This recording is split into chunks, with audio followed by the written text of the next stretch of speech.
India is a pristine land of innumerable traditions and rituals. Although despite having witnessed or belonged to this rich society, we lack the understanding behind several rituals and brand them superstitious and meaningless. Watching this video till the end, I am sure you will be amazed and proud to know how thoughtful our ancestors were in designing various rituals and customs for our holistic well-being. So without any further delay, let's get started. वैसे मैं इनका channel देखती हूँ Hello food से friends, related। welcome to FITTUBER. What is the significance of Navratri? Ever thought of it? Well, literally Navratri means 9 auspicious nights. It is observed once in the beginning of summer and next in the beginning of winters. If you observe the pattern, it is celebrated at the two junctures of seasonal change. As the seasons change, the inner chemistry of human beings also changes. During this transition, the body's immunity goes downhill. We are more vulnerable to infections. So observing fasts was found to be an intelligent way to handle the situation. Even if you are not fasting, it was advised to keep your diet light during the Navratris. This so-called superstition was not only a way to prevent diseases but also a smart half-yearly detox routine. Whether it is Ayurveda or modern science, both are unanimous about the benefits of fasting. Even spiritually, ancient seers and saints found Navratri nights to be more conducive for sadhana. Overall, Navratri is an opportunity for the people to grow physically as well as spiritually. Ever wondered literally Navratri means 9 auspicious nights. It is observed once in the beginning of summer and next in the beginning of winters. If you observe the pattern, it is celebrated at the two junctures of seasonal change. As the seasons change, the inner chemistry of human beings also changes. During this transition, the body's immunity goes downhill. We are more vulnerable to infections. That's actually true. Yeah, when the weather changes, we are actually affected. For me, I just think like, well, because it's getting cold, obviously, when you're cold, you're affected. But I heard that in the ancient arts, in the old arts, that the elements affect us. Like the moon coming up in a certain way affects us, the sun affects us, things around affect us, affect the chemical balance in our bodies, hence affect our immunity, hence affect our feelings and our moods. I heard that before. So observing fasts was found to be an intelligent way to handle the situation. Even if you are not fasting, it was advised to keep your diet light during the Navratris. This so-called superstition was not only a way to prevent diseases but also a smart half-yearly detox routine. Whether it is Ayurveda or modern science, both are unanimous about the benefits of fasting. Even spiritually, ancient seers and saints found Navratri nights to be more conducive for sadhana. Overall, Navratri is an opportunity for the people to grow physically as well as spiritually. Ever wondered why is the peepal tree worshipped? This is because the peepal tree exhales an extremely high amounts of oxygen during the day. Women were advised to walk around the peepal tree early in the morning for ideal hormonal balance and easy conception. The purpose of keeping an idol was to give them all the more reason to follow this practice diligently. Okay. I don't use the word trick. Well, it was more like tell them to do that. Yeah, like it looks like a religious activity, but it was more like a way to help improve their lifestyle. So it's more of a lifestyle, but to make people do it, you need to give them a strong belief, something to have faith in. So when they go around there to do it, they feel like, okay, I'm worshipping this.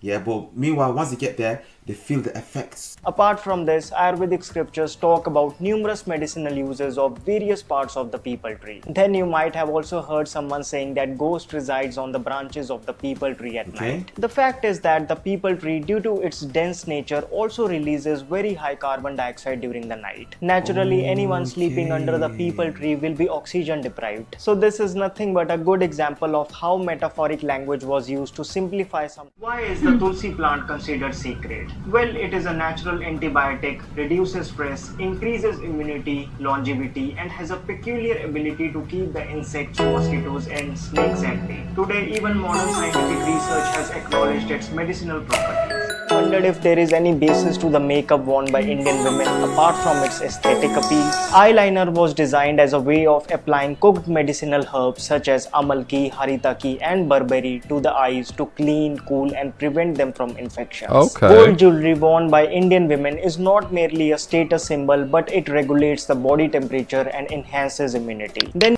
Immunity. Okay.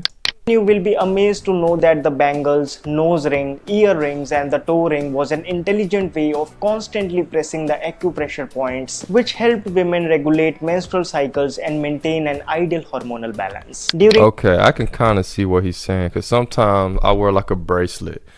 You know, it's like one of them rubber bracelets that if you pull it too tight, it'll snap.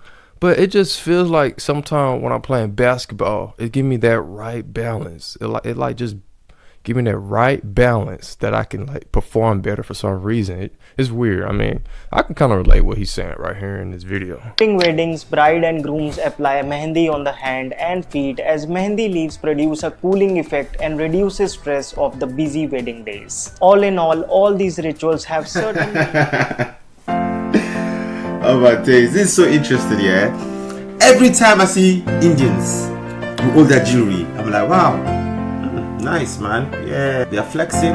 Yeah, nice, looking beautiful still, but it looks like it's vanity. It looks like it's vain, but no, it has a purpose actually. Interesting.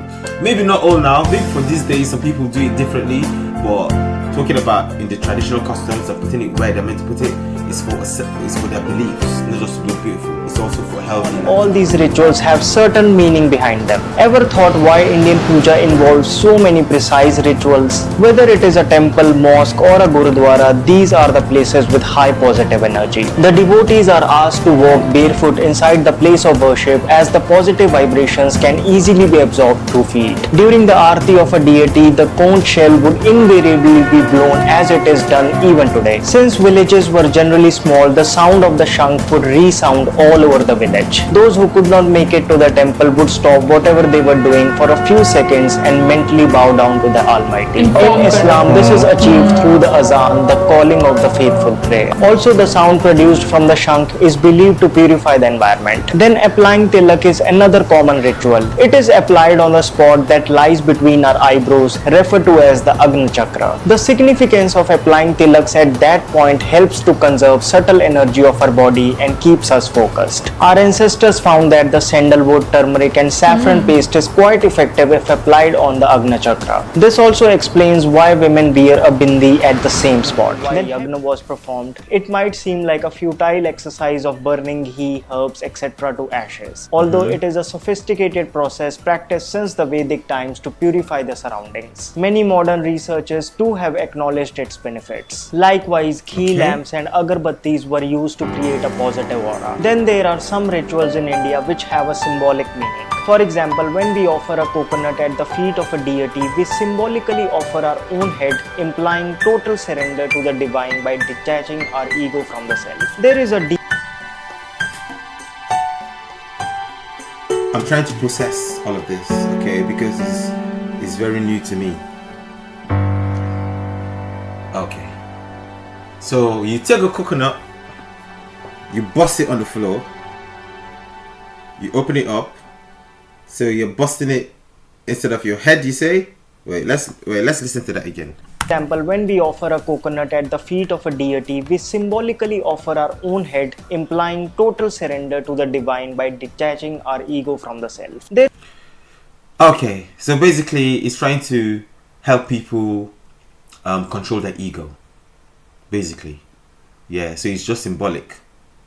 Okay. There is a deep meaning as to why lotus, which is also India's national flower, is used in pujas. The lotus leaf never gets wet even though it constantly remains in water, symbolizing the man of wisdom who doesn't get swayed by sorrow or joy. Then if you have ever observed, when camphor burns, it leaves behind nothing at all but a soothing fragrance. Its use in the puja is also to mark the burning of ego and purifying the environment. Practicing and understanding the deeper meanings of such rituals keeps the head light and ego low, isn't it? Never sleep facing the north as you will get scary dreams. I'm sure you have heard this. Well, there is a reason for it. As we all know that Earth is a large magnet with north and south poles. It has a strong magnetic pull towards the poles. Living in the northern hemisphere, if we keep our head to the north and stay in the same position for 7 to 8 hours, then the magnetic pull will put an undue pressure on our brain. This may also be the reason why you sometimes wake up groggy even after a long sleep. Well, you might not be getting scary dreams, but it definitely affects your health. So any direction other than the north is okay. In Indian culture, to face east while sleeping is considered the best.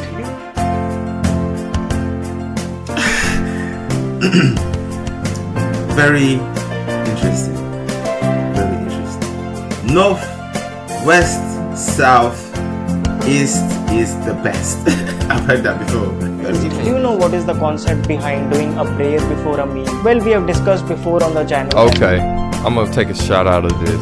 I normally pray because you pray that the food is not raw. You pray that the food doesn't have sickness. You pray that it will nurture your body and will be good. And you thank the Lord for the food, because it's a lot of people that's not rich or don't have money and they eat scraps, and it's a blessing that we have food to eat.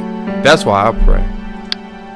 To why the ancient practice of eating on the floor in Sukhasana using your hands is highly effective in assimilating the maximum nutrition from the food. Let us take this forward and understand why Indian meal, no matter which religion you came from, always started with a prayer. It's no brainer that prayer instantly calms down our mind. And when we eat with a calm mind, we are able to eat food with more awareness, which again leads to better assimilation of nutrients. Then our ancestors stressed the fact that every meal should start with a spicy food and end with a sweet. What is the reason behind this theory? It is well known that when we eat spicy foods, the body secretes digestive juices, ensuring a smooth and efficient digestion process. Thus, a meal starts off with spicy courses first. Sweets at the end not only gives us a pleasant taste, but are also associated with the feelings of satiety. It is amazing the insights our ancestors had about the subtle chemical functioning of our body. So this clearly explains how Indian superstitions were well thought of considering the various aspects of life. If you आजकल बहुत ज़्यादा